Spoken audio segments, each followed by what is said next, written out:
Salut à tous! Bon, comme depuis un petit moment, je vous présente les effets Insta360. On me les réclame de plus en plus sur certains groupes Facebook et certains vont se reconnaître. Aujourd'hui, on va parler de deux effets qu'on trouve sur le ShotLab qui sont le Flip My Day et le Time Flip. Ces deux effets sont très similaires puisqu'ils consistent à faire une transition d'environnement en environnement en faisant un 180 avec la caméra. Donc le but, c'est de faire soit pour le Flip My Day un 180 vertical et de changer d'environnement tous les 180, ou à l'inverse le time flip qui consiste à faire un changement d'environnement en faisant un 180 horizontal. Mais avant de vous les présenter, sachez que ces deux effets peuvent être réalisés avec la One X2 ou la One R et son module 360.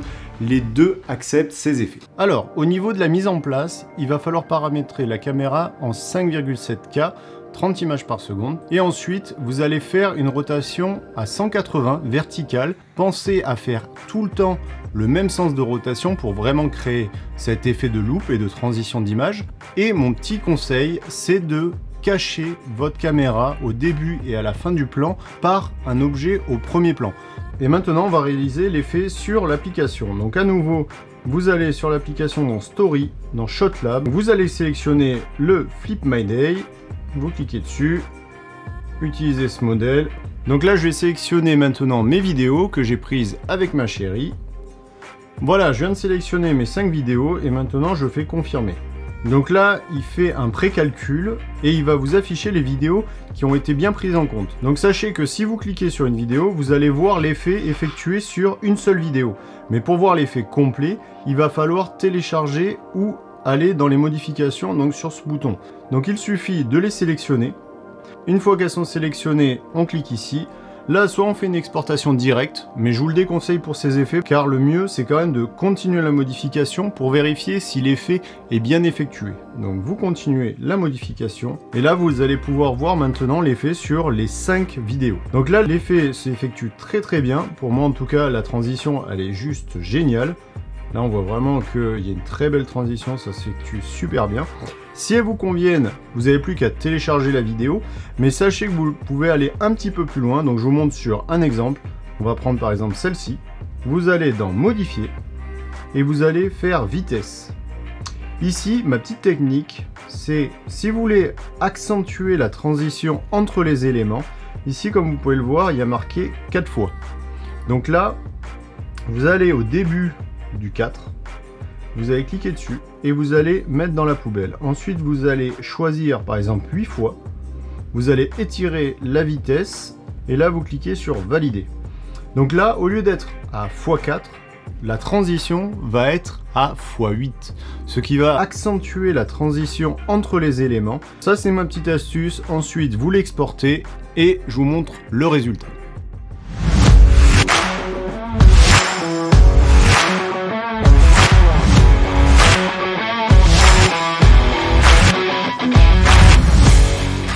Maintenant, place au time flip. Alors, le time flip, vous allez à nouveau dans le ShotLab, vous allez cliquer sur l'effet, utiliser ce modèle. Au niveau de la mise en place, donc vous réglez à nouveau votre caméra en 5,7K, 30 images par seconde, et vous allez devoir effectuer une rotation, mais cette fois-ci horizontale. Il faut vraiment étendre votre perche à minima à 1 mètre de vous. Si vous ne le faites pas, en fait, il va vous recroper dans l'image et je vais vous le montrer juste après. Une fois que vous avez effectué vos shots, il vous suffit à nouveau de les sélectionner sur l'application. Et là, je vais vous montrer deux exemples avec la perche qui n'est pas assez étirée et la perche qui est étirée suffisamment. Donc, on va confirmer. Une fois qu'il a effectué, qu'il vous a reconnu, là, vous êtes donc sur, si on clique sur la vidéo, comme vous pouvez le voir, voilà, il traque exactement le personnage et il vient s'arrêter au bon moment. Donc lui, en fait, par rapport à votre enregistrement, il va calculer ce délai. Une fois que c'est bon et que vous avez vos images, vous les sélectionnez à nouveau. Comme je vous ai dit, pour le Flip My Day, vous faites continuer la modification pour voir l'effet généré. Voilà, maintenant c'est généré, vous pouvez regarder ce que ça donne. Donc là, vous avez les transitions qui s'effectuent parfaitement.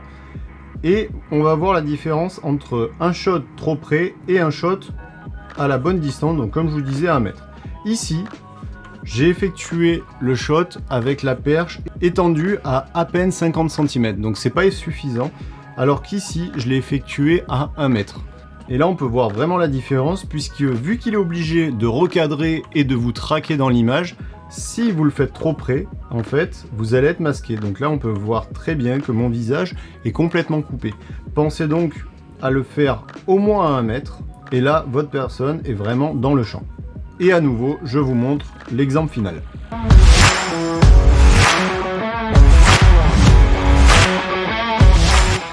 Voilà, ce petit tuto explicatif est terminé sur ces deux effets Time Flip et Flip My Day. J'espère qu'ils vous ont plu.